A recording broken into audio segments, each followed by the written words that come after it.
परतूर शहरातील स्वामी समर्थ महाराज केंद्र मंदिराच्या सभा मंडपाचे काम गेल्या 6 महिन्यांपासून अत्यंत संथ गतीने सुरू असून त्यामुळे मंदिरातील सेवेकरी व भाविकांना मोठ्या प्रमाणावर नाहक त्रास सहन करावा लागत आहे. कामासाठी निधी उपलब्ध असूनही प्रत्यक्षात कामाची प्रगती होत नसल्याने नागरिकांमध्ये तीव्र नाराजी व्यक्त होत आहे. सभा मंडपाचे काम रखडल्यामुळे धार्मिक कार्यक्रम, प्रवचन, भजन कीर्तन व इतर सामाजिक उपक्रमांना अडथळे निर्माण होत आहेत. वेळेत काम पूर्ण न झाल्याने मंदिर परिसरात अव्यवस्था निर्माण झाली असून सेवेकऱ्यांना रोजच्या व्यवस्थापनात अडचणी येत आहेत. स्थानिक नागरिक व भक्तांकडून वारंवार तक्रार करूनही संबंधित ठेकेदार व प्रशासनाकडून दुर्लक्षाची भूमिका घेतली जात असल्याचा आरोप होत आहे.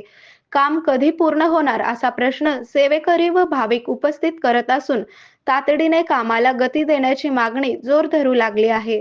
जर लवकरात लवकर काम पूर्ण झाले नाही तर भाविक व सेवेकऱ्यांकडून आंदोलनाचा इशारा देण्यात येत आहे.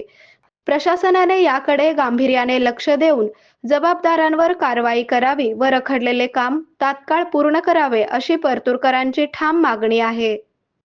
भरपूर सेवेकरी येतात, जे वृद्ध असतात, लहान मुलं, महिलांना यायला खूप त्रास व्हायला खूप दिवसापासून हे काम चालू आहे.